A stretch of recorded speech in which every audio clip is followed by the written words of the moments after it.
Good morning.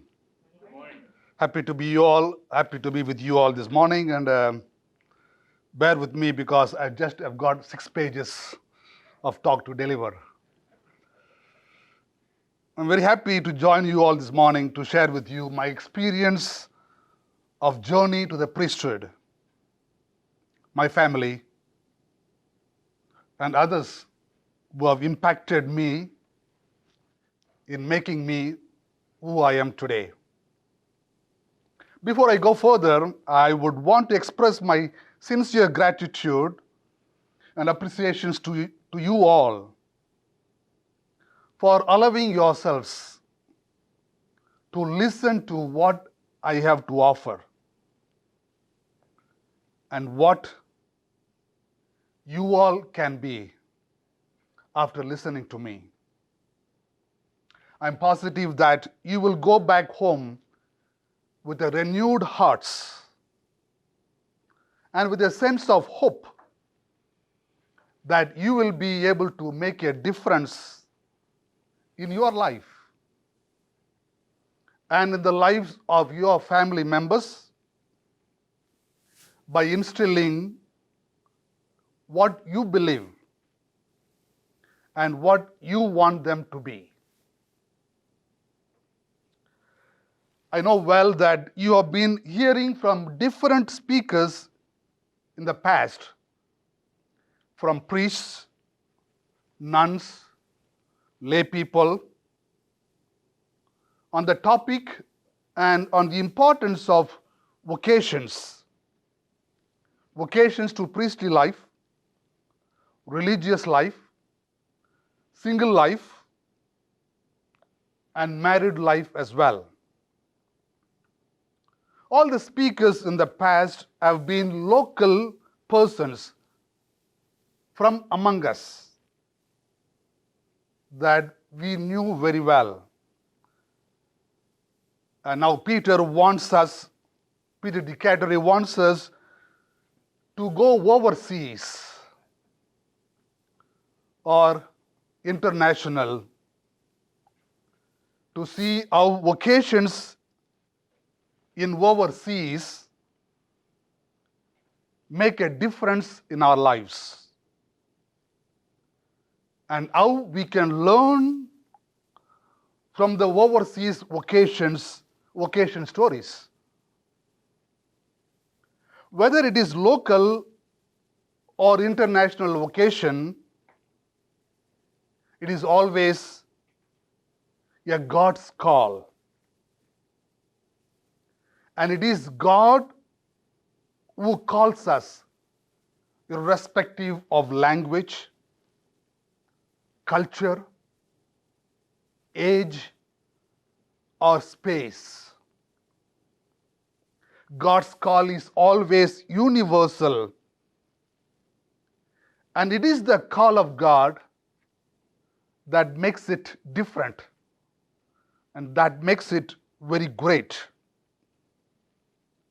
The nature and the beauty of God's call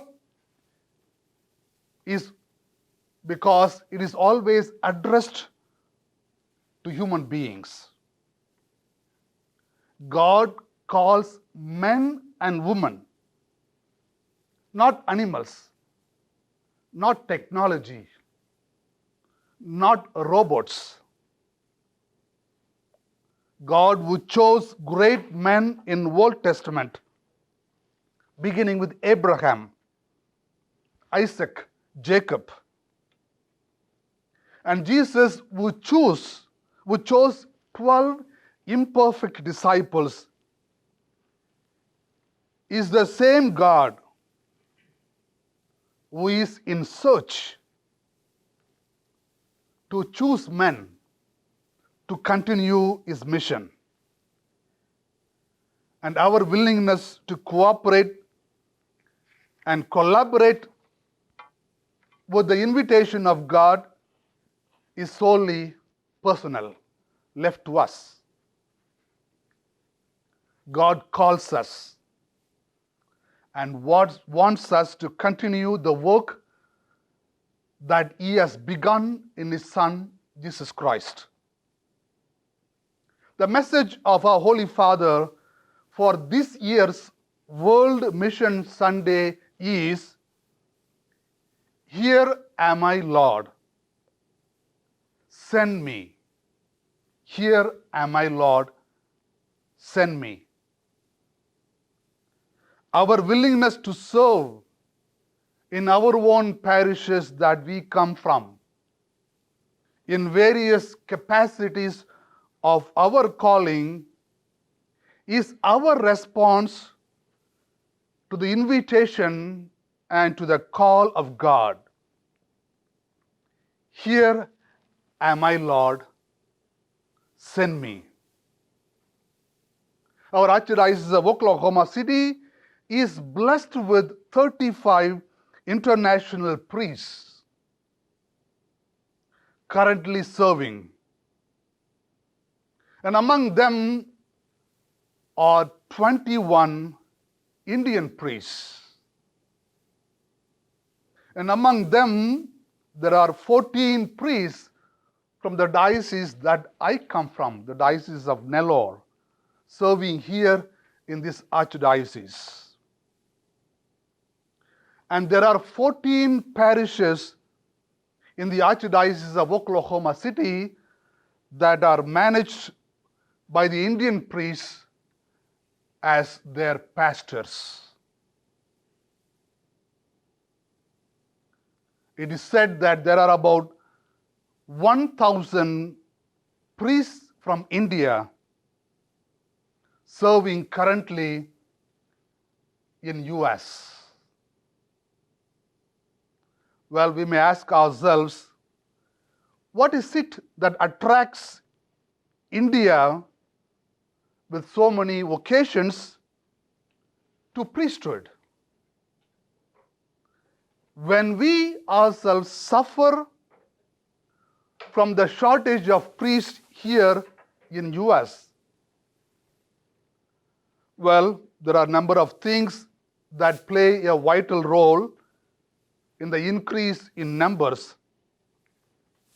But the one thing that I can speak so boldly is the faith that is transmitted to us in our own families. Family plays a vital role in shaping the future priests. It is the faith of the parents that is grinded and given to us. I can speak to so many of my priests from my diocese. We all come from very small, tiny, and remote villages.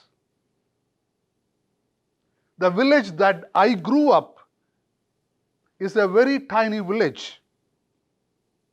It was founded and served by missionaries from Europe. It is always a wonder how these priests from Europe came to these villages back in those days by ships, sacrificing their own families, their own culture, their own familiarities to the remotest part of the world. Why would they do that? I always began to wonder. It's because they had the message of Jesus Christ, and they wanted to pass on that message that they have received. Their sacrifice has inspired me most. My village is a tiny village with about 110 families. When I grew up, there was no road, no electricity, no running water, no bathrooms, no telephones, no televisions, no vehicles. But all that we had was the church that was built by the local people with wheat, oil, milk powder that was paid as the remuneration for their hard work. The church was the hub for the whole village. We had the parish school and the nuns. We had daily mass at 5:30 in the morning. And on first Fridays, it is at 5 a.m. because by 6 a.m., people have to go back to their fields for work, early beginning. There was no technology or anything that we have today. We plowed with the oxen, sow by hands, harvest by hand, and everything was done in hands. For our parents, faith was always important. Mass in the morning, rosary in the evening in the church, and when we get back home, there is another rosary in the house before dinner. That was the secret recipe of our present Holy Father, Pope Francis. He says, the faith, says our Holy Father, that only women, mothers and grandmothers pass on. A faith that shows the way. Faith was strongly present in my family, Holy Father's family. We were taught to love God since we were small. We went for Mass together. We came home. Dad used to recite the rosary. Dad and Mom brought us up in the faith since the day we were born and taught us by their example. The day we liked the best was Sunday, when we all went together to the parish church for Mass and then home for lunch. And this was the experience of our Holy Father, Pope Francis. I was an altar boy at the age of 7 and would spend most of my time with my local pastor. There was no abuse at all. We would study there, help the priest for all the church works, be an altar boy, and would do anything that the priest would ask us to do, small works. Every day we would get up early in the morning and we would go and ring the church bells, 5 o'clock, reminding the people that we have the Mass at 5:30. Prepare for the Mass because there was no sacristan. We were the sacristians. And serve for the Mass as altar servers. And stay there.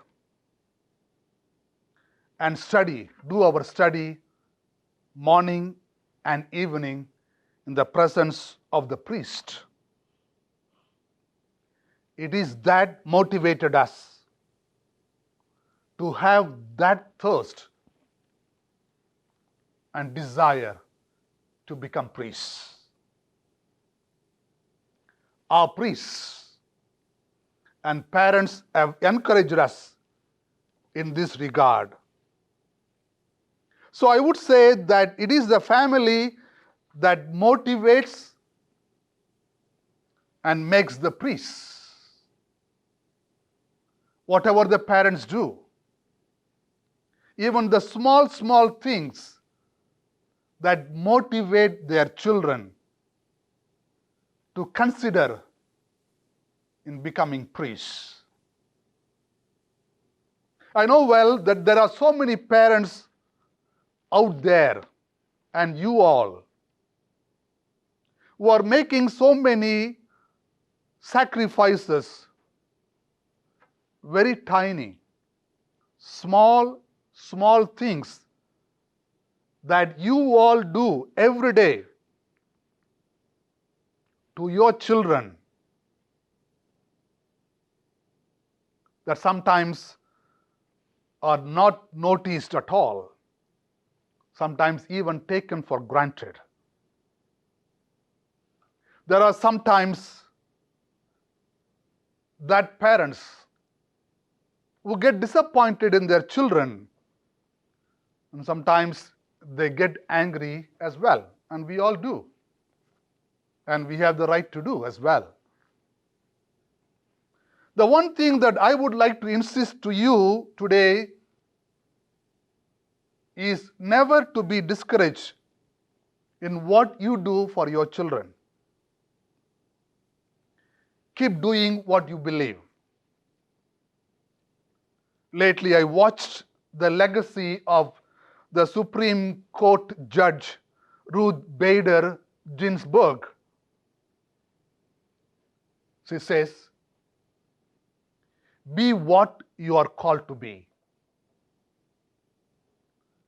Fight for the things that you care for."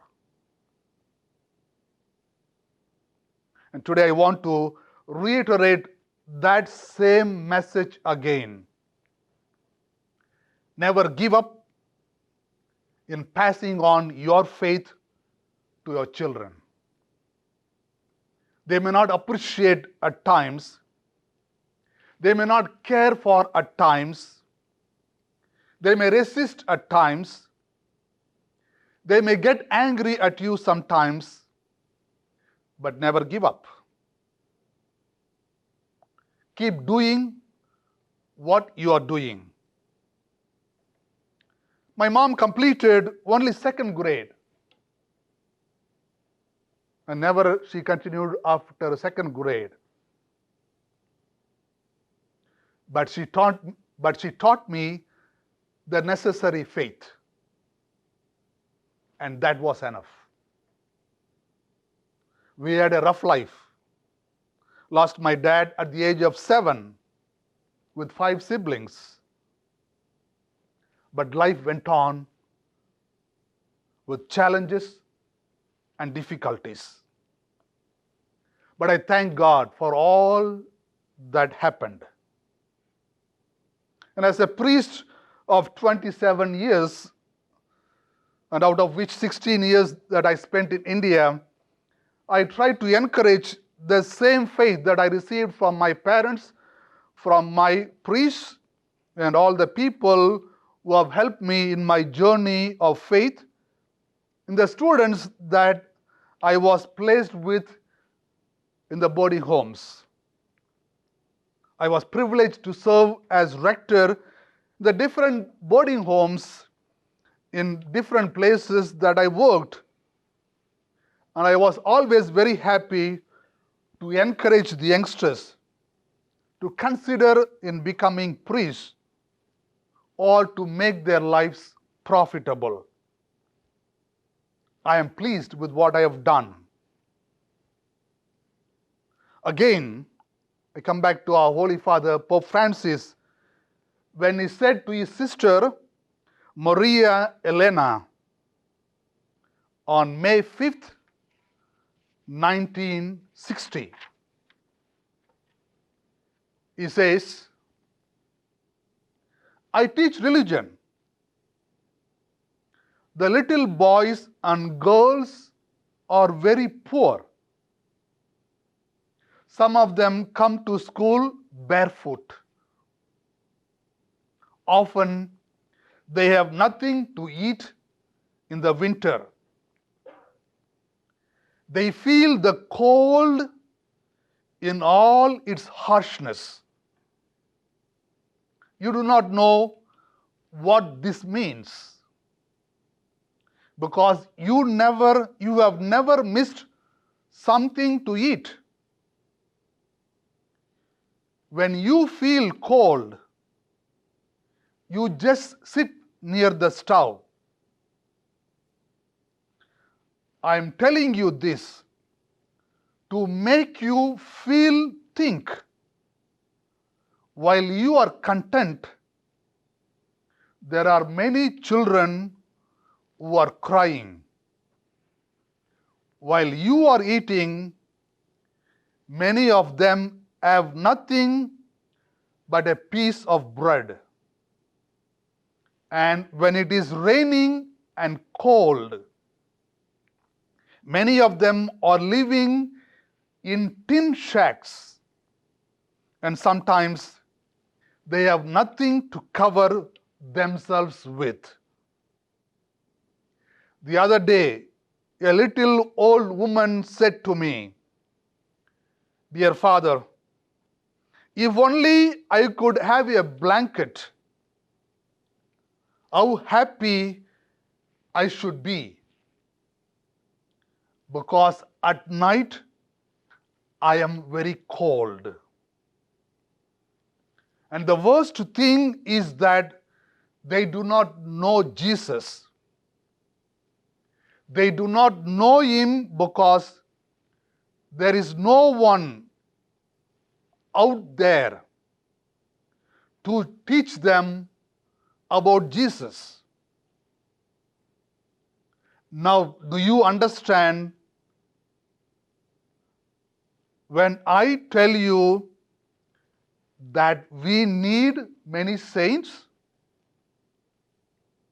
Hence, he suggests to his sister at the time when he was only 11 years old, "I like you to become a little saint. What do you want to try?" We need so many saints. The above is the quote from our Holy Father. With all that happens in the world today and all the damage that we see in the world today, and this all can be traced back to the lack of family life among the teens. The teens are left to themselves to be on their own without proper guidance, support, motivation, and direction. We are invited to focus on our families and try to build up a good family life. Only the family can change the society of today. And that's what you as parents can do. Focus on your families and guide your own teens to be formed. Dear friends, I would like to reiterate the same message that our Holy Father says. We are called to be tiny saints, little saints. In 10 days' time, we will be celebrating the solemnity of all saints. And it is a reminder for us all that each of us are called to be saints that our Holy Father speaks about. I would like to encourage you, parents, never be afraid to be what you are called to be. Fight for the things that you believe and care for. The simple things that you do in your families for your children on a daily basis is the foundation for future priests. Not necessarily to be priests, but a mature person and a good citizen. I know so many parents, from the time they get up in the morning to the time they go to bed, they do so many small things for their children. May not be appreciated, may not be noticed, but they all do with love. And you all do that every day of your lives.